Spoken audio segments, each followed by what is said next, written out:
Alors, bonsoir tout le monde. Je me présente, je m'appelle Lamiscara Stéphane. Je suis brevet d'État et puis moniteur au GAPA de Narbonne.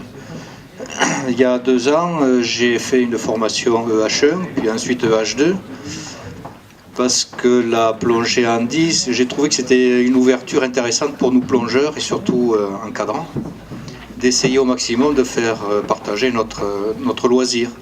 Ouais, je dirais pas sport, mais notre loisir qui est avant tout un loisir de découverte. Donc je vous ai fait remettre là des petits papiers qui en fait essaient de recadrer un peu ce qu'est la plongée handi et dans quel contexte la FESM essaie de le développer depuis à peu près 2-3 ans. Donc pour faire un petit rappel et pour vous une découverte, ce qu'on appelle la loi du champ du handicap, c'est une prise en compte par l'État, la société française en général, que nos concitoyens qui vivent en situation de handicap n'ont pas accès à bien d'activités, surtout sportives. Donc il y a eu des lois qui ont été faites, et pour que vous ayez conscience que le handicap en fait est pris en compte en France depuis très peu de temps. La première loi date de 1975. Là, on a défini des droits aux citoyens handicapés et le mot employé était citoyen handicapé. On a créé des établissements, des lieux de vie. On a créé également un statut de personnes handicapées qui avait pour but en fait de protéger ces personnes et de leur permettre d'être formées, de trouver du travail. Il y avait un organisme qui s'appelait la COTEREP, que vous devez connaître sûrement de nom, qui était destiné aux adultes, et un autre organisme, le CDS, pour l'éducation, tout ce qui était enfant. En 2002, il y a eu une loi de rénovation sociale qui a essayé de mettre beaucoup plus au clair les établissements qui étaient chargés de prendre en lieu de vie les personnes handicapées. Tout ça pour éviter qu'il y ait des malfaçons dans la prise en charge. En 2005, la dernière loi qui a été faite, elle a été créée pour favoriser l'accessibilité aux personnes en situation de handicap. Le mot handicapé a disparu. On parle de personnes en situation de handicap. Ouais. Partant du principe que la moitié d'entre nous sommes handicapés de quelque chose. Soit on ne connaît pas l'anglais, on n'arrive pas à l'apprendre. Donc il y a moult formes de handicap. Donc en 2005, a été mis en avant surtout la mixité recherchée au niveau de la scolarité. Enfin, on essayait de les maintenir au maximum dans le cursus scolaire classique, à l'aide des AVS. Ouais. Alors peut-être que certains connaissent, ce sont les assistances de vie scolaire. Dans la vie quotidienne, on a défini une allocation spécifique liée au handicap qui ne dépasse pas 800 €. Ça veut dire que bon nombre de personnes handicapées en France vivent avec 800 € de revenus. D'accord ? Donc vous savez que la plongée, c'est quand même un sport qui est onéreux. Donc pour eux, rien que le pouvoir financier interdisait cet accès à la plongée. Des maisons ont été créées. Bon, ça je passe dessus, ça ne vous intéresse pas trop. Et donc actuellement, tout ce qui est lié à l'accompagnement des personnes en situation de handicap date de 2005. Pour nous, pour ce qui nous concerne, notre ministère de tutelle, c'est le ministère de la Ville, de la Jeunesse et des Sports. Mais ils ont en charge, sans que ça soit apparent dans l'intitulé du ministère, la vie associative et l'éducation populaire. L'objectif principal de ce ministère, finalement, c'est la cohésion et l'intégration sociale. Donc, qui dit intégration, dit accompagnement et ouverture. Donc voilà, il faut savoir que les associations françaises, en fait, sont un outil de l'État pour créer une cohésion sociale. Et toute activité sportive, en fait, peut générer cette ouverture et cette cohésion. Donc la plongée handi, pour nous, c'est un moyen d'amener ces personnes qui sont souvent isolées à une activité partagée. Au niveau de la FESM et de la FFH, vous savez qu'on est régi par le CDS, le Code du sport, qui a mis en place on va dire, le cadre juridique plus précis que par le passé, et qui date de 2010. Donc depuis cette date, la FESM et la FFH, à la demande du ministère des Sports, s'est penchée sur l'accessibilité à la plongée pour les personnes en situation de handicap. Il en est sorti un cursus. Donc là, le cursus, vous l'avez en deuxième page du petit papier. Et ça permet surtout de définir un cadre. Alors là, il y a des très anciens de la plongée handi, au premier rang, qui ont fait de la plongée handi depuis très longtemps.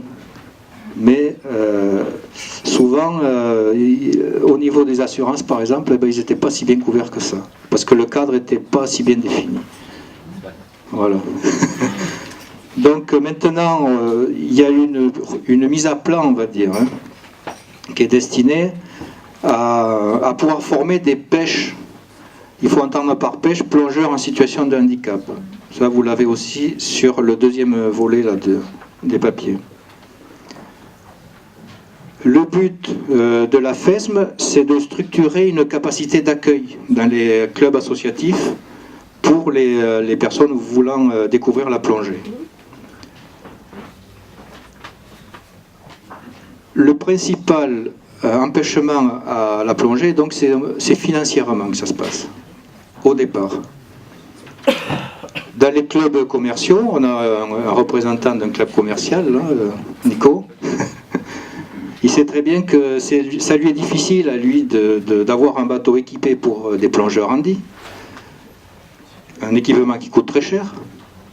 Il faut une contrainte d'encadrement qui est au moins 2 fois supérieure, voire plus que ça même. Toi, tu peux encadrer 4 plongeurs d'un coup. Là, il faut être presque 2 moniteurs pour une personne. Vous voyez. Donc économiquement, c'est infaisable dans le secteur commercial. Donc il n'y a que le secteur associatif qui peut remédier à cette situation. Donc le problème des associations, ça va être de combler ce manque.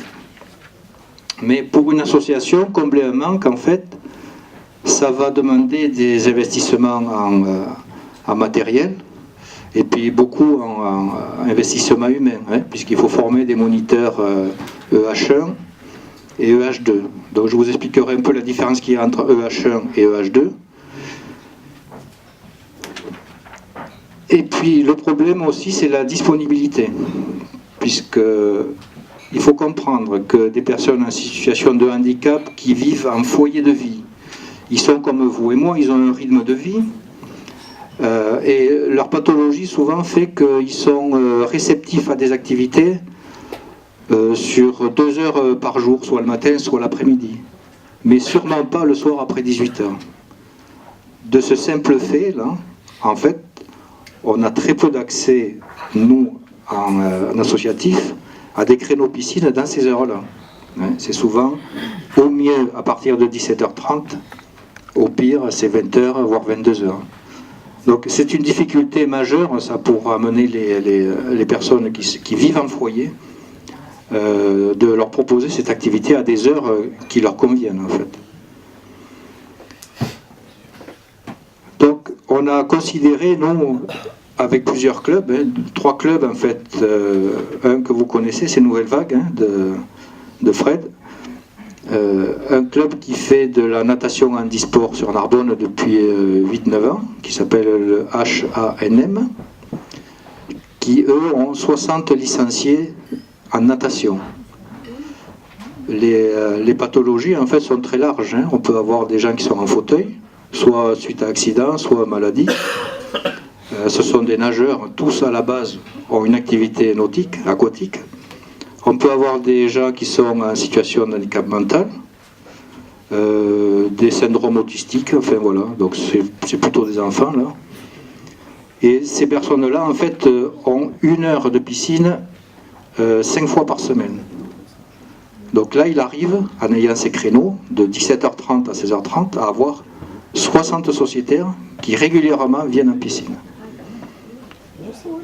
Depuis 2 ans, moi, de temps en temps, enfin, le lundi, tous les lundis, je fais une activité plongée. Et là, comme par miracle, tout le monde veut essayer la plongée. Vous voyez, il n'y a pas de blocage pour des nageurs handisport d'essayer la plongée. Alors pour continuer un petit peu sur la mutualisation des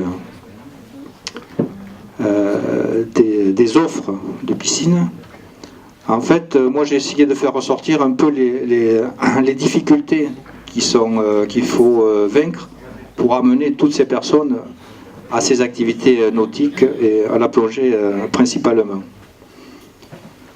Donc on a des difficultés à trouver des créneaux piscines répartis dans plusieurs piscines de l'Aude, puisque dans le Narbonnais encore ça se passe correctement, mais dans d'autres secteurs de l'Aude c'est le zéro, quoi.